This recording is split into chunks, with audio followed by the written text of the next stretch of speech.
And a smoker, that's Ronnie Osmer in the 99, a second car for Thomas Prater, and that brings out our first caution. And then we've got more problems in turn number 4. Andy Seiss has gone around in the 02 car. That's the 52 of Will Rogers right there in front of your screen. The Dryden car, that's the same car that Austin won the championship with last year. Oh, and he was having such a good run. He had moved up about 15 spots. Cody Robaugh in the number 7 Grant County mulch car as well. There's the 99. Osmer we saw first. There's Robaugh rolling on pit road. There's Seiss, who had that runner-up finish at Talladega last year. And then Will Rogers in the Dryden Ford for Ken Schrader Racing. Also significant damage as Robaugh drives straight back to the garage. Yeah, I'm not sure whether those cars got in the oil from the 99 or whether they maybe somebody jumped out of the gas to avoid the 99. Let's see what happens here. That's the leaders going by that 99. You see the 27 of Travis Braden go down on the inside. There's Robaugh up above him, and he gets by. And that 52 car. Andy Seiss actually looks like he was coming down to try to get back in line on the bottom, and they may have made contact there. That's where they've already got into each other. So something happened after they got by the 99. Yeah, and I think Will Rogers in the 52 was just an innocent victim there with nowhere to go. 2 cars going for the same real estate.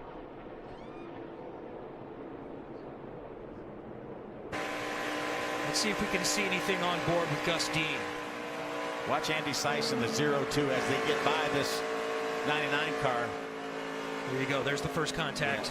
Yeah, it didn't look like Andy knew that the car was beneath him. Kept coming down. They made contact. We'll have to check the left and right front for Gus Dean, too. He might have taken a little bit. This is Travis Braden, the 27 we saw had to dodge that slow car. You can't go below the double yellow line to improve your position, but you certainly can to avoid. Look at the damaged left front tire, tore that fender off. Top side with a good push from Purdy, and they're wrecking. Holmes is going around and upside down. Zane Smith around. A big one here in Daytona, but keep in mind, this is not the finish of this race. We will see a one-lap shootout to determine this one. So another restart coming. And that's Holmes on his side. Thompson also comes to a stop, and multiple cars involved here on the final lap at Daytona. There's the 32 of Gus Dean. He survived the early contact, a couple of more near misses with contact. His day looks like it will come to a close, and we will have a red flag. We could feel the energy building from up here. Yeah, and you just fight for space, and you get to the last lap, and you know if you give up 3 or 4 feet, then you're probably not going to get it back. There's Mark Thompson, who's having such a good run. We see him moving around in the car. Winning that down. I want to see Brett Holmes, who was on his side. There's Brett moving around. That's Gus Dean, I'm sorry. That's Gus Dean. He says he's okay. He gave that car a great ride after all that damage he got earlier in the race. And through all of that, Sean Corr is shown in 2nd position. Go back and look at how all of this got started. Look at the 23 on the bottom side of Holmes. See that we've got the 18 pushing the 32, and the 32 is trying to help the 23, but he catches him in the right rear corner, and that turns him sideways. And I think he launched off the front of the 66 of Mark Thompson. If it wouldn't have been for that incident, the outside line definitely would have had a shot at the win. And I think you guys might be right. The Sean Corr is being shown on our scoring monitor in 2nd, and he's lined up 2nd under this red flag. See, look at the momentum the outside lane had before that. I'm not sure, though. It depends on. Remember, it's not instantaneous. I mean, it's not. The caution flag's going to come out as soon as they can, because they know the damage is severe enough that we need a caution flag. As you see Brett Holmes sliding down driver's side. That's going to be close, because Corr definitely had the momentum, and it was on his way. From that angle, it looks like he is ahead of. It does. I think Gregson. So. Yeah. Yeah, sure does. And then Purdy is up there. Yeah. And Zane Smith almost was ahead of it, and he got hit on the rear quarter. Yeah, Dave Mader the third. Made hard contact with Zane Smith. Dave Mader was doing a nice job. We haven't talked a whole lot about him. He's a former winner here in the series back in, what, 91? Correct. He won a race at Michigan. He was a Snowball Derby winner in 1978. On board with Gustine. Yeah, he was trying to pedal the throttle to try to get out from that situation.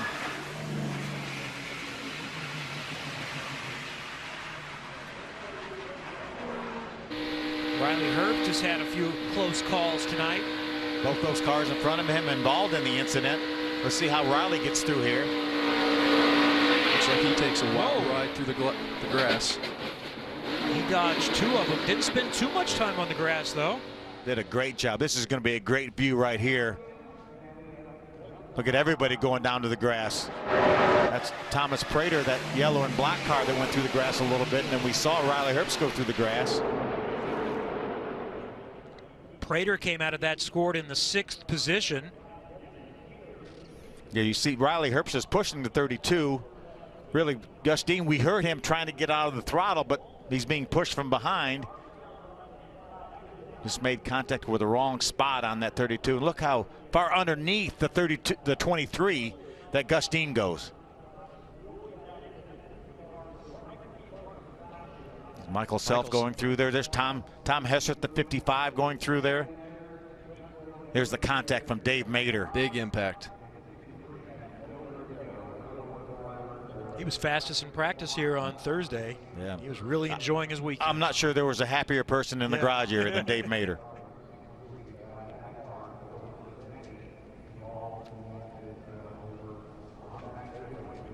So this is all in the backstretch going in, heading towards turn 3.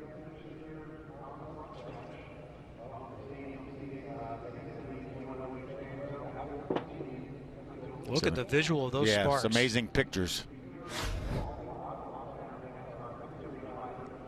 And there's the aftermath of the 23 for Brett Holmes. So Holmes, Dean, Smith, Mader, and Thompson. Nose to tail, bumper to bumper. Core in front, wiggles a bit. Core on the backstretch. Coming right back is Sheldon Creed. They're still side by side going into 3. Let's see who gets the advantage going in 3. Creed on the bottom side. Big Purdy is going around hard into the wall. Core goes with him. Caution. And we'll try again. Michael Self, Willie Mullins are the first 2 cars to get through there.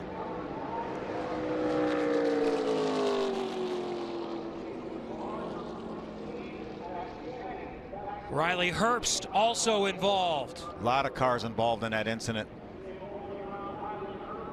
There's Travis Braden. Look at all the damage to that 27 car. Oh my, we are going to get a wild card winner here at Daytona. With the leaders coming together with 1 turn to go. That's the onboard from Travis Braden's number 27, the Journal Tire onboard. We've talked about it all day. It's so tough to go bumper to bumper for a whole lap here, and what you just saw in turn 3 was the consequences of that. There's Brad Smith right there. That's Jerry DeWeert on the other side of him. And the idea is that it's okay on the straightaways, but you want to get off the bumper in the corners, but last lap, nobody's going to get off the bumper. Creed on the bottom, Core on the top. Nobody to blame here. These guys are just doing all they can do to be pushed. You see the 28 get pushed sideways, and then the 43 of Core and the 8 of Chase Purdy make contact. The 43 takes the 27 up into the outside wall. You see Michael Self go by relatively unscathed from this incident anyway. Chase Purdy got tight on the bottom. You could see he didn't have any air on his nose, and he just couldn't keep it down there and got into the outside lane. He didn't have any air on his nose because his nose was up underneath the back of the 28 car. And you have to do that if you want to win the race, but you can see it here. This is in the middle of the backstretch. Bumper to bumper, gets tight. You can see how much higher his nose was there with no air on it. And once cars get together, it's over. Thomas Prater up higher as the 06 and the 9. There's Brad Smith making contact with the 06. There's Riley Herbst, the NASCAR on the right. I think we're going to need to count the cars that haven't made contact. Yeah, exactly. Travis Braden's on board. Nowhere to go. Absolutely nowhere to go.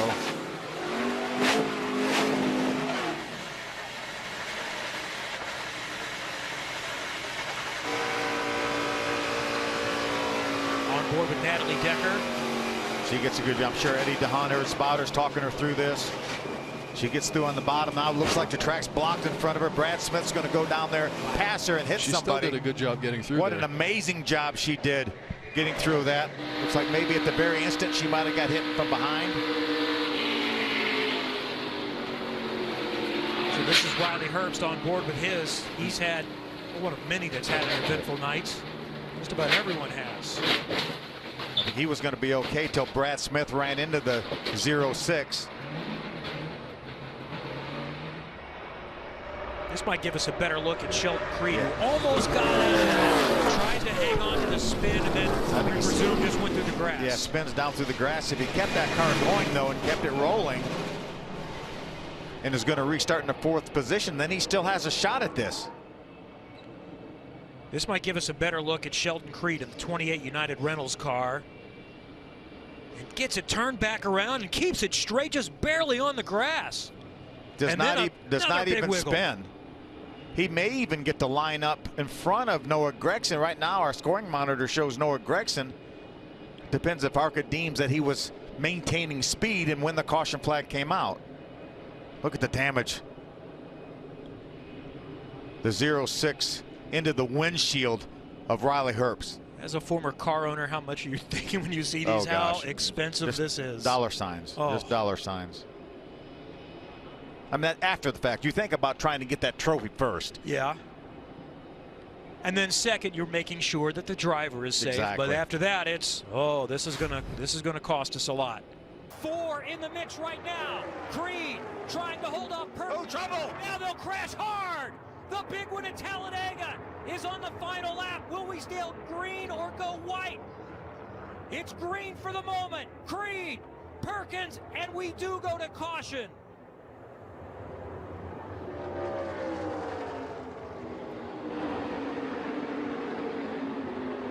The 28 crew waiting and hoping that he got to the line before the caution came out, but this was a big one and the safety personnel needs to be dispatched.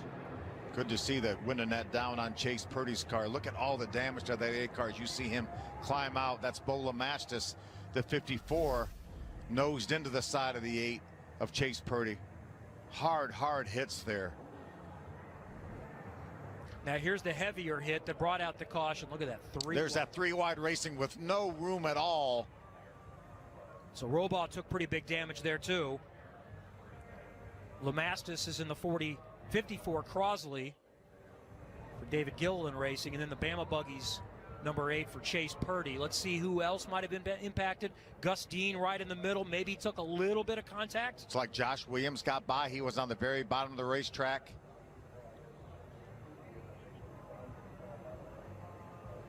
So unfortunately, as is usually the case at a plate track, a lot of destroyed race cars. Looking 3 wide down the backstretch. Smith, and then Herbst goes around. Big contact, taking Josh Williams with him.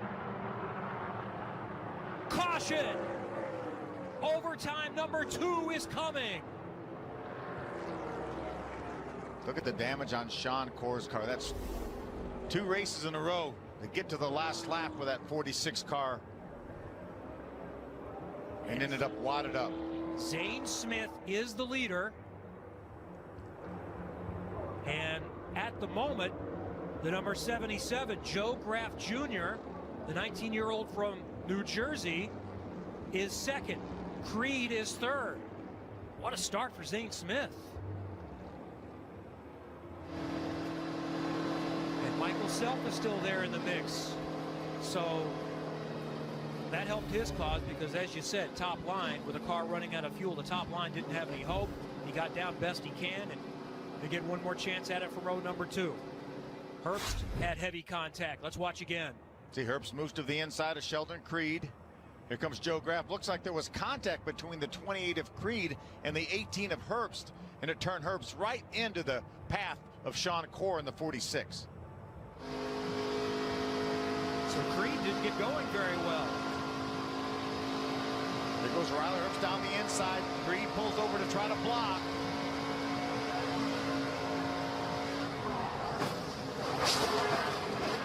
Looks like Creed caught Riley Herbst in the right rear corner and it turned him dead right.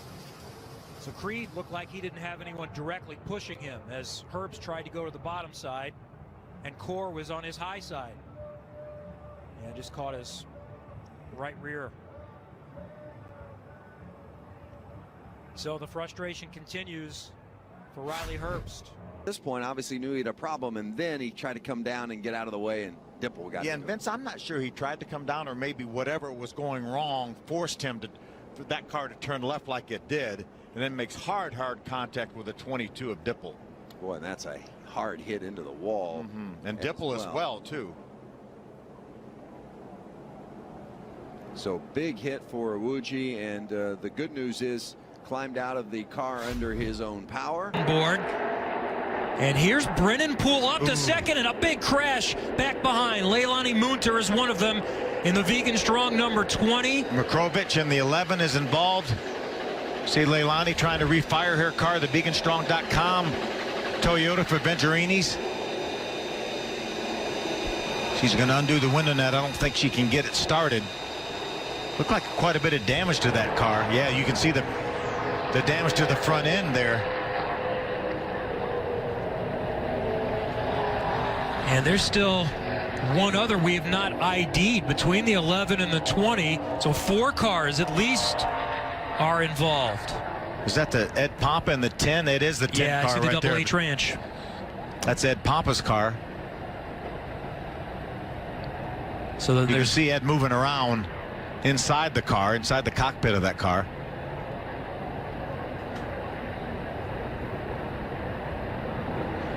Let's go back and see what happened. That's a car sideways. It's Mrkovic sideways. Leilani with nowhere to go up against the outside wall. Mrkovic forced her into the outside wall. Then she got hit in the back by the 34 of Jesse Awuji. So that was the car we hadn't ID'd yet, the 34 of Awuji. And then Ed Pompa came along, also made some contact. I'll go with Munter. No, absolutely nowhere to go. No way that she could have stopped on a dime and turned underneath that car of Mrkovic. And he's a talented young race car driver, but it has been a day to forget. This is at least the 4th incident that he's had in this day. And this time, unfortunately, takes a few others with him. So we're going to get another restart. Harrison Burton with trouble. Travis Braden hard into the wall, goes around. Is everybody going to clear him? And did anyone else make contact? Caution number 3, a third of the way through, and it does include Joe Kraft Jr., a winner at Berlin just about a month plus ago. I caught just a glimpse of those two tangle up together, and you can see the tire mark on the side of the 27 of Travis Braden. Travis Braden came in here completing almost 98% of the laps run so far in the 19 races, but looks like it may end early for him here today. And he had a chance to wrap up the S&S Volvo Labs Completed Award. If he would have just, I think it was finished 72, would have clinched it. But now if Sheldon Creed finishes the race, he's also going to collect that award as well. Yeah, I think this may be terminal for Travis Braden. He certainly thinks it's terminal because he has the window net down and he's in the process of taking the helmet off. All right, let's see what happened here. You see the 77 right side of your screen is into the back of the 27. Don't know if maybe the 27 didn't get loose first. That's going to force the 77 up into the outside wall as well as the 27. Let's see what we can see from Gus Dean's on board. It looks like the 77 may have been trying to get under the 27 of Travis Braden. There wasn't any room, and he may have just gotten to the back of him and turned him around. Look at Sheldon Creed in that damaged car. He sweeps into third, and Glasson is going to come around too. Glasson in the top 5, and we've got 2 more into the wall. It's Zane Smith and Gus Dean. Yeah, there was contact between the 32 of Gus Dean, and that took Zane Smith out. Zane had nowhere to go. Here's 18 of Riley Herbst. Obviously some damage to Riley. You see some smoke. That may have been who the contact was with. Riley Herbst and the 32 of Gus Dean, and just caught up the 41 of Zane Smith. 3 really good cars. See Gus Dean moving around in that 32 car. That's good to see. Zane Smith is already out. We see a lot of movement from Gus, trying to get unbuckled. And this has brought out the yellow for the 7th time now. So on board with Gus Dean. I think there's significant damage to Riley Herbst. You know, these guys just last race of the season want a good run to send them off into the off season. Take another look. Watch the contact between the 18 and the 32. And then again, Zane Smith was just running along the high side with nowhere to go, absolutely nowhere to go. They just ran out of room racing into turn number 3. I don't think Riley realized that the 32 of Gus Dean was down there, because he turned left, made contact with Gus. Yeah, he had the momentum with Alfredo in front of him, so he was sliding down to keep from hitting him. Yeah, I think Riley was going to try to go underneath the 40 of Alfredo. Did not realize that Gus Dean was there.